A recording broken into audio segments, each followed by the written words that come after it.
சந்திப்புனா இன்றைக்கி தாவேக்கு இதுவரை தேர்தலில் சந்திக்கலை. அதே போல் தேசிய முற்போக்கு திராவிட கழகம்னா முதல்ல தேர்தல் 2006 வந்து சந்திக்கும் போது 8% 9% வாக்கு வாங்கினாங்க. அதுக்கு பிறகு தொடர்ச்சி வாக்கு வாங்க அதெல்லாம் புதிதாக கட்சி முதல் தேர்தல் அவங்களுக்கு அதுக்கு சொல்கிறேன் நான். ஆனால் முதல் தேர்தலையே தேர்தலை சந்தித்து ஆட்சி அமைச்ச ஒரே கட்சி என்று சொன்னால் அது அண்ணா திராவிட முன்னேற்ற கழகம் தான். இன்னும் அந்த பெருமை திமுக கூட கிடையாது. பேரறிஞர் அண்ணா எத்தனை வருஷமாக கட்சி ஆரம்பித்தார்? பெரியார்லேருந்து பிரிந்து 1949 கட்சி ஆரம்பித்து 52 தேர்தலை சந்தித்து 52 எதிர்கட்சி, 57 எதிர்கட்சி, 62 3 சட்டமன்ற பொதுத் தேர்தலில் எதிர்கட்சியாக வந்த பிறகு அதுக்கு பிறகு தான் 67 தான் ஆட்சிக்கு வந்தது திராவிட முன்னேற்ற கழகம். அன்றைக்கி புரட்சித் தலைவர் எம்ஜிஆர் எல்லோரும் ஒன்றா இருந்த நேரம் அப்போவுமே. ஆனால் கட்சி ஆரம்பித்து முதல் சந்தித்த பொது தேர்தலிலேயே வெற்றி பெற்றதோடு மட்டுமில்லாமல் தான் சந்தித்த உயிரோடு இருந்தவரை சந்தித்த 3 பொதுத் தேர்தலில் வெற்றி பெற்ற கட்சி என்று சொன்னால் அது அனைத்து இந்த அண்ணா திராவிட முன்னேற்ற கழகம் தான். அதில் பெருமைக்குரிய தலைவர் என்றால் எம்ஜிஆர் தான். எனவே இவங்க வந்தவங்கள வரட்டும். தேர்தல் களத்தில் நிரூபிக்கப்படுவதை முன்னாலே நம்ம கணிக்க முடியாது. இருந்தாலும் அது வந்து எங்கள் பார்வையில் தாவேக்காவோட காங்கிரஸ் போனாலும் சரி, தாவேக்கா தனியாக இருந்தாலும் சரி, தாவேக்கா திமுகவுடைய காங்கிரஸ் திமுகவுடைய தொடர்ந்தாலும் தாவேக்கா தனியாக நின்றாலும் அந்த வாக்கு வந்து எங்களை பாதிக்காது. இந்த ஆட்சியின் என்றைக்குமே தமிழக வரலாற்றில் நாங்கள் ஆட்சி இருந்தால் எங்கள் மீது அதிருப்தி இருந்தால் அந்த வாக்கு திமுகவுக்கு போகும். திமுகவுக்கு ஒரு அதிருப்தி என்ற வருணத்தில் அது ஒருமுகமாக ஒரே மடைமாற்றமாக எங்கே வரும் என்று சொன்னால் திமுகவுக்கு மாற்று என்றால் அது அனைத்து இந்த அண்ணா திராவிட முன்னேற்ற கழகம் தான் என்பதை நம்ம நாடு சுதந்திரம் பெற்றதிலிருந்து இன்னும் சொல்லப்போனால் 67 நாங்கள் ஆட்சி 72 புரட்சித் தலைவர் எம்ஜிஆர் கட்சி ஆரம்பத்திலிருந்து நடைபெற்ற 10 பொதுத் தேர்தலையும் நிர்வகிக்கப்பட்டிருக்கின்றது. இப்பொழுது அதுதான் நடக்கும். கர்நாடக பொறுத்தளவு வந்து அதிமுக திமுக அப்படிங்கிற 20 வருஷத்துல இருந்துச்சு. ஆனால் இன்றைக்கி புதிய கட்சிகள் வந்திருக்கு. தேசிய கட்சிகளும் ஆட்சியில் பங்கு வேணும் அப்படிங்கிற நோக்கத்து போது இதை எப்படி பார்க்குறீங்க? தமிழ்நாடு போது திராவிட கட்சி தான் ஆட்சியில் இருக்க வாய்ப்பு இருக்குது, இல்லை தேசிய கட்சி உள்ளே வர வாய்ப்பு இருக்குது? உள்ளே வர வாய்ப்பே இல்லை என்னை பொறுத்தவரை. ஏன்னா அவங்களும் எங்கிட்ட எங்கள் கூட்டத்தில் யாரும் ஆட்சியில் பங்குங்கிற குரல் எங்கிட்ட இல்லை. இன்றைக்கி திமுகவில் தான் ஒழிக்க ஆரம்பிச்சிருக்கு.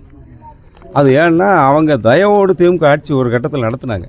2006 அவங்க மைனாரிட்டி தான், மெஜாரிட்டி ஆட்சி கிடையாது. அதுதான் அம்மா அவர்கள் மைனாரிட்டி ஆட்சி சொன்னாங்க. காங்கிரஸ் பங்களிப்போடு ஆட்சியை தொடர்ந்தாங்க. அவங்க மத்தியில் 2 முறை அவங்க ஆட்சி இருக்கும்போது திமுகவுக்கு வாய்ப்பு கொடுத்தாங்க. அந்த அடிப்படையில் அவங்க கேட்குறாங்க. அது அவர்கள் கூட்டணி சார்ந்த விஷயம். அதுக்கு மேலே அது நம்ம கருத்து சொல்கிறது என்பது அவர்களுடைய விருப்பம். அது கூட்டணி ஆட்சியில் பங்கு கொடுக்காதும் திமுகவின் விருப்பம். அந்த குரல் எங்கள் கூட்டணியில் இல்லை என்பதுதான் தெளிவானது. கடந்த காலங்களில் நான் செய்த சிறு தவறுகளால் மக்களிடம் நம்பிக்கை தன்மை ஏற்படுகிறது. கடைசியாக அதிமுகவுடன் கூட்டணி வைத்ததால் இமயம் போன்று இருந்தவன் இன்று படும் பாதாள தளத்திற்கு தள்ளப்பட்டு வைகோ சில தினங்களுக்கு தன் கருத்தை பதிவு. இதை பற்றி ஒரு நிலைப்பாடு. வைகோ வந்து யாருமே மரியாதைக்குரிய அண்ணன் வைகோ அவர்கள் ஒரு திராவிட முன்னேற்ற கழகத்தில் நீண்ட காலமாக பயணித்தவர். பேரறிஞர் அண்ணா காலத்திலேருந்து வந்தவர். இன்னும் சொன்னால் கலைஞர் கருணாநிதிக்கு நம்பிக்கையுரியாக இருந்தார். பிறகு என்னுடைய கொலைப்பழி சுமத்தி விட்டார்கள். ஒரு ஊராக போய் எவ்வளவு கதறினாருன்னு தெரியும்.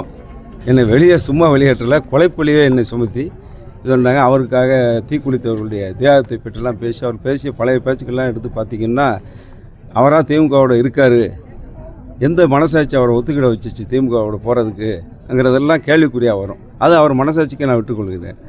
ஆனால் ஒன்று இந்த நான் சொன்ன போல் ஒரு 80 வயசை தாண்டியாச்சு. கொஞ்சம் வயசு ஆனவர்களுக்கு கொஞ்சம் மறதி வருவது இயற்கை. அந்த வகையில் 98 அவர் முதலாக அனைத்து இந்திய அண்ணா திராவிட முன்னேற்ற கழகத்தோடு கூட்டணி வைத்து பாராளுமன்றத்தில் சந்திக்கிற நேரத்தில் தான் அவருடைய கட்சிக்கு அங்கீகாரமும் கிடைச்சது, அந்த சின்னமும் தக்க வைக்க முடிஞ்சது. அதையெல்லாம் வசதியாக மறந்துட்டார். அதையும் சொல்லி இதை சொன்னால் பொருத்தமாக இருக்கும். என்ன இழப்பை சந்திச்சிட்டாரு? இன்றைக்கி திமுகவில் போய் அம்மா 2011 12 தொகுதி இறுதியாக தாரேன்னாங்க. 12 தொகுதி எங்களுக்கு ஒரு தேர்தலில் போட்டியா அப்படின்னு சொல்லிட்டு போன வட்டம் திமுக கூட்டணியில் எத்தனை சீட்டு வாங்கினார் சொல்லுங்கள்? நீங்கள் 6 சீட்டு வாங்கினார். இந்த வட்டம் எவ்வளோ கொடுக்க போகிறாங்க? ஒரு 12 சீட்டு அன்றைக்கு சூழ்நிலையில் 2011 தேர்தலில். ஏன்னா 2006 நம்மளோட கூட்டணியில் இருந்தார் என்று பெருந்தன்மையோடு அம்மா அவர்கள் 2009 பார்லிமெண்ட்டில் அவர் திமுகவோட கூட்டணி போனால் கூட அதெல்லாம் மறந்து 11 சரி நம்மளோட போன சட்டமன்ற தேர்தலில் வந்தார், இந்த வட்டம் நம்ம அவருக்கு ஒரு வாய்ப்பு கொடுப்போன்னு சொல்லி 12 சீட்டுன்னு கோவிச்சிட்டு தேர்தலே புறக்கணிக்கணும்னு சொன்ன மதிமுக இப்போ 2021 எத்தனை சீட்டுக்காக சீட்டில் நின்னாங்க? இப்போ எத்தனை சீட்டில் நிற்க போகிறாங்க? இதுக்கு அண்ணன் வைகோ அவர் பதில் சொன்னால் சரியா இருக்கும். அன்னைக்கு அதாவது விஜய் மனைவி வந்து நடிகரை தொடருன்னு சொல்லி கோர்ட்டில் மனு தாக்கல் பண்ணியிருக்காங்க. அவருக்கு எதுவும் பாதிப்பு இருக்குமா? ஒரு மக்கள் வாராரு, ஒரு மக்கள் அது கூட எங்களுக்கு வந்து திமுக தான் இது ஏடிஎம்கே கிடையாதுன்னு சொல்லி ரொம்ப ஆசம் பேசியிருக்காரு. திமுக தான் எங்களுக்கு போட்டின்னா அதுக்கு நான் யாருன்னா பதில் சொல்லிட்டேன். அவர் சொல்லலாம் களத்தில் வந்து அதிமுக திமுக தான் போட்டு அது மேடைக்கு சும்மா காமெடியாக பேசுகிற அது சீரியஸாக எடுக்க வேண்டாம்னு யாரும் நான் சொல்லிட்டேன். ஆனால் நீங்கள் சொல்கிற விஷயத்தை அந்த விவாகரத்து அவருடைய மனைவி போட்டது அவருடைய தனிப்பட்ட விஷயம், குடும்ப விஷயம். அதை அரசியலாக்குவது சரியாக இருக்காது. அதை பற்றி நான் கருத்து சொல்ல விரும்பலை. அரசியல் அவர் வந்து தனிப்பட்ட கருத்து இருந்தாலும் அவர் பொது வாழ்க்கைக்கு வர்றாருலாம். பொது வாழ்க்கைக்கு வரும்போது அவர் நான் ஒரு முதலமைச்சர் அவர் முதலமைச்சர் வந்து இப்படி ஒரு விமர்சனத்தோடு வர்றது வந்து மக்கள் ஏற்றுக்குவாங்க. எந்த வாழ்க்கையில் இருந்தாலும் எல்லாருக்கும் ஒரு குடும்பம் இருக்குது. முதலமைச்சராக இருந்தாலும் சரி, பிரதமராக இருந்தாலும் சரி, குடியரசுத் தலைவராக இருந்தாலும் சரி, குடும்பம் என்று வருகின்ற நேரத்தில் அது தனிப்பட்ட விஷயமாக செல்கின்றது. அது மக்கள் பார்த்து முடிவெடுக்க வேண்டிய விஷயம்தான். அதில் நம்ம கருத்து சொல்கிறது சரியாக இருக்குது. செய்திகளை உடனுக்குடன் தெரிந்து கொள்ள கீழ்கண்ட கேபிள் மற்றும் டிடிஹெச் நெட்வொர்க்குகளில் எம்நாடு செய்தி தொலைக்காட்சியை காணுங்கள். பாதகம் செய்பவரை கண்டால் நாம் பயம் கொள்ளலாகாது பாப்பா. மோதி மிதித்து விடு பாப்பா, அவர் முகத்தில் உமிழ்ந்து விடு பாப்பா. அண்மை செய்திகளை உடனுக்குடன் தெரிந்து கொள்ள இணைந்திருங்கள் எம்நாடு தொலைக்காட்சியுடன்.